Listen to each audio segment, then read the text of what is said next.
विदर्भ देश में भीष्मक नाम के एक राजा राज्य करते थे। उनकी पुत्री का नाम दमयंती था। दमयंती लक्ष्मी के समान रूपवती थी।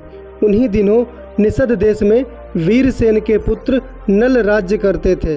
वे बड़े ही गुणवान, सत्यवादी तथा ब्राह्मण भक्त थे। निषद देश से जो लोग विदर्भ देश में आते थे वे महाराज नल के गुणों की प्रशंसा करते थे। ये प्रशंसा दमयंती के कानों तक भी पहुंची थी। इसी तरह विदर्भ देश से आने वाले लोग राजकुमारी के रूप और गुणों की चर्चा महाराज नल के समक्ष करते। इसका परिणाम यह हुआ कि नल और दमयंती एक दूसरे के प्रति आकृष्ट होते गए। दमयंती का स्वयंवर हुआ। इसमें न केवल धरती के राजा बल्कि देवता भी आ गए। नल भी स्वयंवर में जा रहा था। देवताओं ने उसे रोककर कहा कि वो स्वयंवर में ना जाए। उन्हें ये बात पहले से पता थी कि दमयंती नल को ही चुनेगी। सभी देवताओं ने भी नल का रूप धर लिया। स्वयंवर में एक साथ कई नल खड़े थे। सभी परेशान थे कि असली नल कौन होगा, लेकिन दमयंती जरा भी विचलित नहीं हुई। उसने आँखों से ही असली नल को पहचान लिया। सारे देवताओं ने भी उनका अभिवादन किया।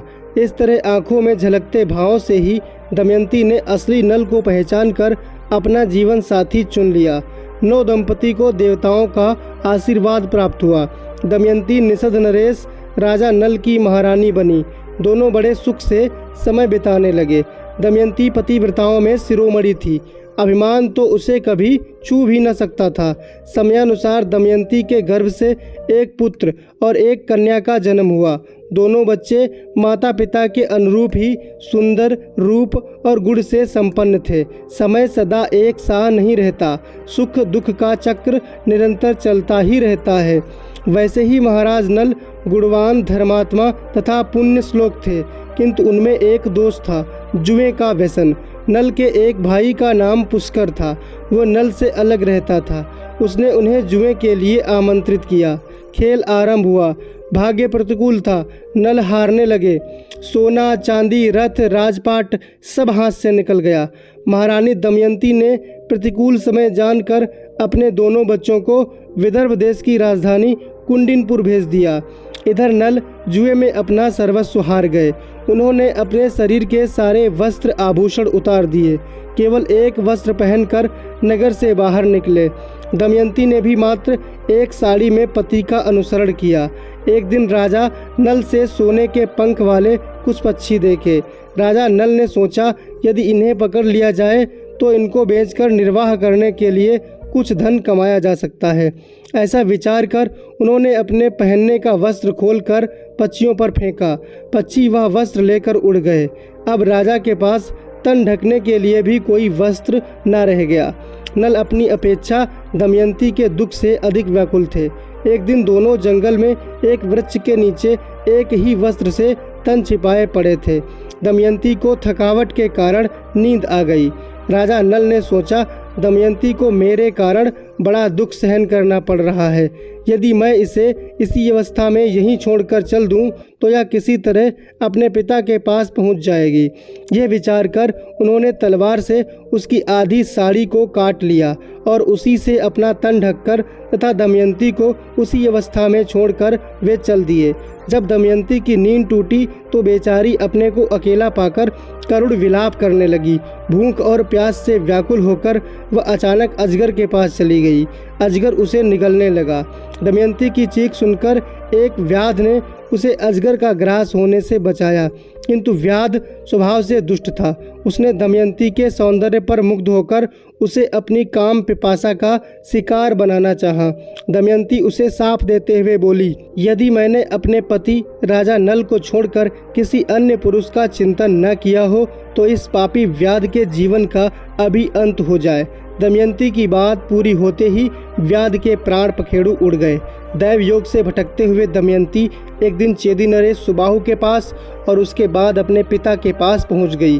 अंततः दमयंती के सतीत्व के प्रभाव से एक दिन महाराज नल के दुखों का भी अंत हुआ। दोनों का पुनर्मिलन हुआ और राजा नल को उनका राज्य भी वापस मिल गया। अब इस कथा को विस्तार से सुनते हैं। व्याध के मर जाने के बाद दमयंती एक निर्जन और भयंकर वन में जा पहुंची। राजा नल का पता पूछती हुई वह उत्तर की ओर बढ़ने लगी। 3 दिन रात बीत जाने के बाद दमयंती ने देखा कि सामने ही एक बहुत सुंदर तपोवन है जहाँ बहुत से ऋषि निवास करते हैं। उसने आश्रम में जाकर बड़ी नम्रता के साथ प्रणाम किया और हाथ जोड़कर खड़ी हो गई। ऋषियों को प्रणाम किया। ऋषियों ने दमयंती का सत्कार किया और उसे बैठने को कहा। दमयंती ने एक भद्र स्त्री के समान सभी के हाल चाल पूछे। फिर ऋषियों ने पूछा, आप कौन हैं? तब दमयंती ने अपना पूरा परिचय दिया और अपनी सारी कहानी ऋषियों को सुनाई। तब सारे तपस्वी उसे आशीर्वाद देते हैं कि थोड़े ही समय में निषद के राजा को उनका राज्य वापस मिल जाएगा। उसके शत्रु भयभीत होंगे, व मित्र प्रसन्न होंगे और कुटुंबी आनंदित होंगे। इतना कहकर सभी ऋषि अंतर्ध्यान हो गए। दमयंती रोती हुई एक अशोक के वृक्ष के पास पहुंचकर बोली, तू मेरा शोक मिटा दे। शोक रहित अशोक, तू मेरा शोक मिटा दे। क्या कहीं तूने राजा नल को शोक रहित देखा है? तू अपने शोकनाशक नाम को सार्थक कर। दमयंती ने अशोक की परिक्रमा की और वह आगे बढ़ी। उसके बाद आगे बढ़ी तो बहुत दूर निकल गई। वहाँ उसने देखा कि हाथी, घोड़ों और रथों के साथ व्यापारियों का एक झुंड आगे बढ़ रहा है। व्यापारियों के प्रधान से बातचीत करके दमयंती को जब यह पता चला कि वे सभी चेदी देश जा रहे हैं तो वह भी उनके साथ हो गई। कई दिनों तक चलने के बाद वे व्यापारी एक भयंकर वन में पहुँचे। वहाँ एक बहुत सुंदर सरोवर था। लंबी यात्रा के कारण वे लोग थक चुके थे, इसलिए उन लोगों ने वहीं पड़ाव डाल दिया। रात के समय जंगली हाथियों का झुंड आया। आवाज़ सुनकर दमयंती की नींद टूट गई। वह इस दृश्य को देखकर समझ नहीं पा रही थी कि वह क्या करे। वे सभी व्यापारी मर गए तो वहाँ से भाग निकली और दमयंती भागकर ब्राह्मणों के पास पहुँची और उनके साथ चलने लगी। शाम के समय वह राजा सुबाहु के यहाँ जा पहुँची। वहाँ उसे सब बावली समझ रहे थे। उसे बच्चे परेशान कर रहे थे। उस समय राजमाता महल के बाहर खिड़की से देख रही थी। उन्होंने अपनी दासी से कहा, देखो तो वह स्त्री बहुत दुखी मालूम होती है, तुम जाओ और मेरे पास ले आओ। दासी दमयंती को रानी के पास ले गई। रानी ने दमयंती से पूछा, तुम्हें डर नहीं लगता ऐसे घूमते हुए? तब दमयंती ने बोला, मैं एक पतिव्रता स्त्री हूँ। मैं हूँ तो कुलीन, पर दासी का काम करती हूँ। तब रानी ने बोला, ठीक है, तुम महल में ही रह जाओ। तब दमयंती कहती है, मैं यहाँ रह तो जाऊँगी, पर मेरी 3 शर्त हैं। मैं जूठा नहीं खाऊँगी, मैं पैर नहीं धोऊंगी और पर पुरुष से बात नहीं करूंगी। रानी ने कहा, ठीक है, हमें आपकी शर्तें मंजूर हैं। जिस समय राजा नल दमयंती को सोती छोड़कर आगे बढ़े, उस समय वन में आग लग रही थी। तभी नल को आवाज़ आई, राजा नल, शीघ्र दौड़ो, मुझे बचाओ।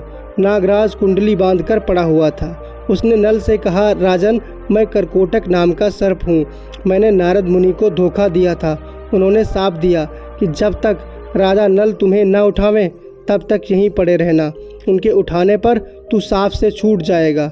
उनके सांप के कारण मैं यहाँ से एक भी कदम आगे नहीं बढ़ सकता। तुम इस सांप से मेरी रक्षा करो। मैं तुम्हें हित की बात बताऊंगा और तुम्हारा मित्र बन जाऊंगा। मेरे भार से डरो मत, मैं अभी हल्का हो जाता हूँ। वह अंगूठे के बराबर हो गया। नल उसे उठाकर दावा नल से बाहर ले आए। करकोटक ने कहा, तुम अभी मुझे ज़मीन पर मत डालो, कुछ कदम गिनकर चलो। राजा नल ने ज्यों ही पृथ्वी पर 10वां कदम चला, उन्होंने कहा 10, तो ही करकोटक ने उन्हें डस लिया। उसका नियम था, जब कोई बोले 10 तभी वो डसता था। आश्चर्यचकित नल से उसने कहा, महाराज, तुम्हें कोई पहचान न सके इसलिए मैंने डस के तुम्हारा रूप बदल दिया है। कलयुग ने तुम्हें बहुत दुख दिया है। अब मेरे विष से वो तुम्हारे शरीर में बहुत दुखी रहेगा। तुमने मेरी रक्षा की है। अब तुम्हें हिंसक पशु पक्षी शत्रु का कोई भय नहीं रहेगा। अब तुम पर किसी भी विष का प्रभाव नहीं होगा और युद्ध में हमेशा तुम्हारी जीत होगी। ये कहकर करकोटक ने 2 दिव्य वस्त्र दिए और वह अंतर्ध्यान हो गया। राजा नल वहाँ से चलकर 10वें दिन राजा ऋतुपर्ण की राजधानी अयोध्या में पहुँच गया। उन्होंने वहाँ राज दरबार में निवेदन किया कि मेरा नाम बाहुक है।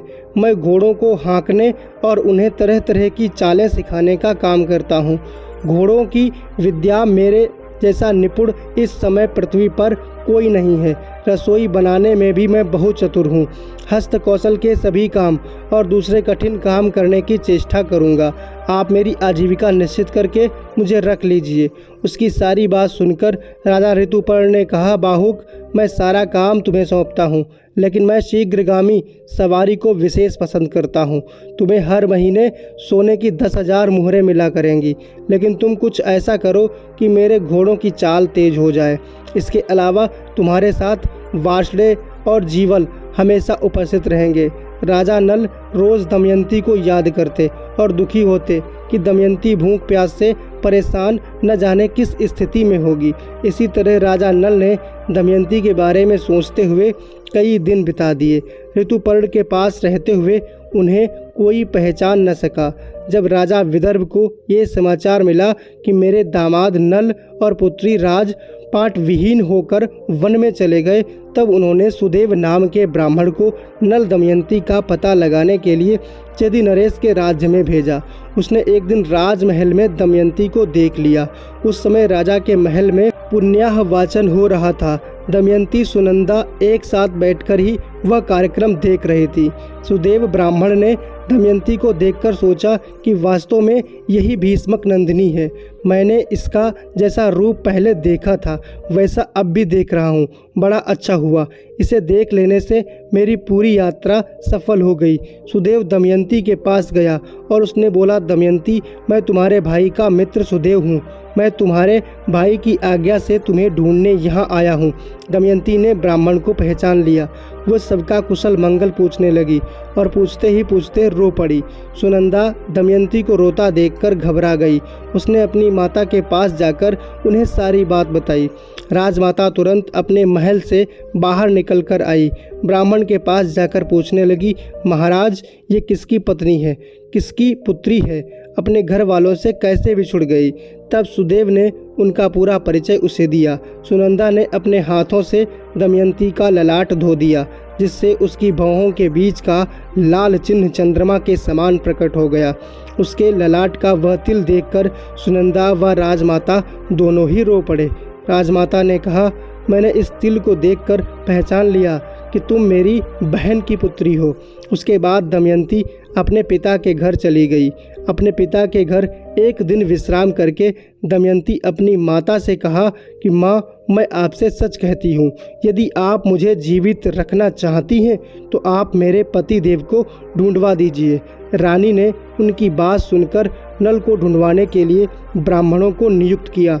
ब्राह्मणों से दमयंती ने कहा, आप लोग जहाँ भी जाएं, वहाँ भीड़ में जाकर यह कहें कि मेरे प्यारे छलिया, तुम मेरी साड़ी में से आधी फाड़कर अपनी दासी को उसी अवस्था में आधी साड़ी में आपका इंतजार कर रही है। मेरी दशा का वर्णन कर दीजिएगा और ऐसी बात कहिएगा जिससे वे प्रसन्न हों और मुझ पर कृपा करें। बहुत दिनों के बाद एक ब्राह्मण वापस आया। उसने दमयंती से कहा, मैंने राजा ऋतुपर्ण के पास जाकर बड़ी सभा में आपकी बात दोहराई तो किसी ने कुछ जवाब नहीं दिया। जब मैं चलने लगा तब बाहुक नाम के सारथी ने मुझे एकांत में बुलाया। उसके हाथ छोटे व शरीर कुरूप है। वो लंबी सांस लेकर रोता हुआ मुझसे कहने लगा, उच्च कुल की स्त्रियों के पति उन्हें छोड़ भी देते हैं तो भी वे अपने सील की रक्षा करती हैं। त्याग करने वाला पुरुष विपत्ति के कारण दुखी और अचेत हो रहा था, इसलिए उस पर क्रोध करना उचित नहीं है। लेकिन वो उस समय परेशान था जब वह अपनी प्राण रक्षा के लिए जीविका चाह रहा था। तब पक्षी उसके वस्त्र लेकर उड़ गए। जब ब्राह्मण ने यह बात बताई तो दमयंती समझ गई कि वे राजा नल ही हैं। ब्राह्मण की बात सुनकर दमयंती की आंखों में आंसू भर आए। उसने अपनी माता को सारी बात बताई। तब उन्होंने कहा, आप यह बात अब अपने पिता से ना कहें, मैं सुदेव ब्राह्मण को इस काम के लिए नियुक्त करती हूँ। तब दमयंती ने सुदेव से कहा, ब्राह्मण देवता, आप जल्दी से जल्दी अयोध्या नगरी पहुँचें। राजा ऋतुपर्ण से ये बात कहिए कि दमयंती ने फिर से स्वेच्छानुसार पति का चुनाव करना चाहती है।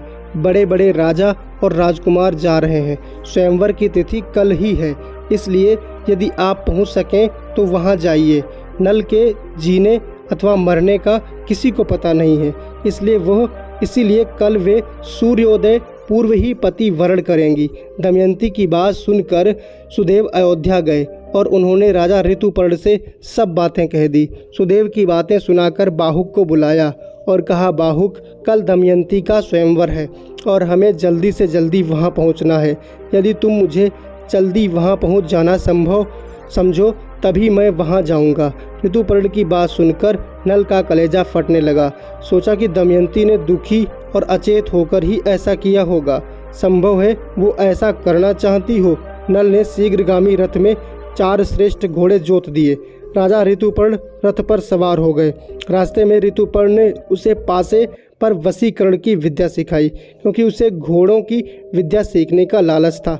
जिस समय राजा नल ने यह विद्या सीखी, उसी समय कलयुग राजा नल के शरीर से बाहर आ गया।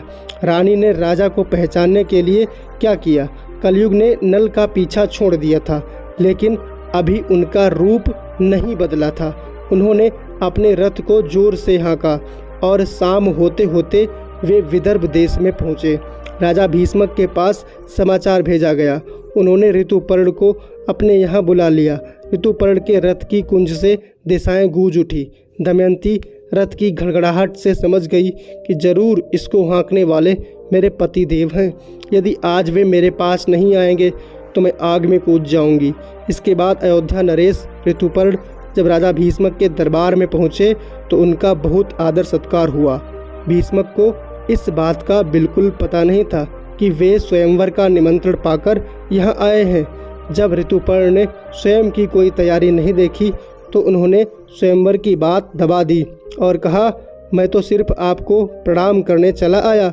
भीष्मक सोचने लगे कि 100 योजन से अधिक दूर कोई प्रणाम कहने तो नहीं आ सकता, लेकिन वे ये सोच छोड़कर भीष्मक के सत्कार में लग गए। बाहुक वासुदेव के साथ अश्वशाला में ठहरकर घोड़ों की सेवा में लग गया। दमयंती आकुल हो गई कि रथ की ध्वनि तो सुनाई दे रही है, पर कहीं भी मेरे पति के दर्शन नहीं हो रहे हों। न हो वासुदेव ने उन्हें रथ विद्या सीख ली होगी। तब उसने अपनी दासी से कहा, हे दासी, तू जा और इस बात का पता लगा कि यह कुरूप पुरुष कौन है। संभव है यही हमारे पतिदेव हों। मैंने ब्राह्मणों द्वारा जो संदेश भेजा था वही उसे बतलाना और उसका उत्तर मुझसे कहना। तब दासी ने बाहुक से जाकर पूछा, राजा नल कहाँ है? क्या तुम उन्हें जानते हो या तुम्हारा सारथी वासुदेव जानता है? बाहुक ने कहा, मुझे उसके संबंध में कुछ भी मालूम नहीं है। सिर्फ इतना ही पता है कि इस समय नल का रूप बदल गया है। वे छिपकर रहते हैं। उन्हें या तो दमयंती या स्वयं वे ही पहचान सकते हैं, या उनकी पत्नी दमयंती, क्योंकि वे अपने गुप्त चिन्हों को दूसरों के सामने प्रकट नहीं करना चाहते हैं। अब दमयंती की आशंका और बढ़ गई और दृढ़ होने लगी कि यही राजा नल है। उसने दासी से कहा, तुम बाहुक के पास फिर से जाओ और उसके पास बिना कुछ बोले खड़ी रहो। उसकी चेष्टाओं पर ध्यान दो। अब आग मांगे तो मत देना, जल मांगे तो देर कर देना। उसका एक एक चरित्र मुझे आकर बताओ। फिर वह मनुष्यों और देवताओं से उसमें बहुत से चरित्र देखकर वो दमयंती के पास आई और बोली, बाहुक ने हर तरह से अग्नि, जल व थल पर विजय प्राप्त कर ली है। मैंने आज तक ऐसा पुरुष नहीं देखा। तब दमयंती को विश्वास हो जाता है कि वह बाहुक ही राजा नल है। अब दमयंती ने सारी बात अपनी माता को बताकर कहा, अब मैं स्वयं उस बाहुक की परीक्षा लेना चाहती हूँ, इसलिए आप बाहुक को मेरे महल में आने की आज्ञा दीजिए। आपकी इच्छा हो तो पिताजी को बता दीजिए। रानी ने अपने पति भीष्मक से अनुमति ली और बाहुक को रानीवास बुलाने की आज्ञा दी। दमयंती ने बाहुक के सामने फिर सारी बात दोहराई। तब दमयंती के आंखों से आंसू टपकते देखकर नल से रहा नहीं गया। नल ने कहा, मैंने तुम्हें जानबूझकर नहीं छोड़ा, नहीं जुआ खेला, ये सब कलयुग की करतूत है। दमयंती ने कहा कि मैं आपके चरणों को स्पर्श करके कहती हूँ, मैंने कभी मन से पर पुरुष का चिंतन नहीं किया। अगर किया हो तो मेरे प्राणों का नाश हो जाए। ऐसा अद्भुत दृश्य देखकर राजा नल ने अपना संदेह छोड़ दिया और करकोटक नाग के दिए वस्त्र को अपने ऊपर ओढ़कर उसका स्मरण करके वे फिर असली रूप में आ गए। दोनों ने सबका आशीर्वाद लिया। दमयंती के मायके से उन्हें खूब धन देकर विदा किया गया। उसके बाद नल व दमयंती अपने राज्य में पहुँचे। राजा नल ने पुष्कर से फिर जुआ खेलने को कहा तो वह खुशी खुशी तैयार हो गया और नल ने जुए की हर बाजी को जीत लिया। इस तरह नल व दमयंती को फिर से अपना राज्य व धन प्राप्त हो गया।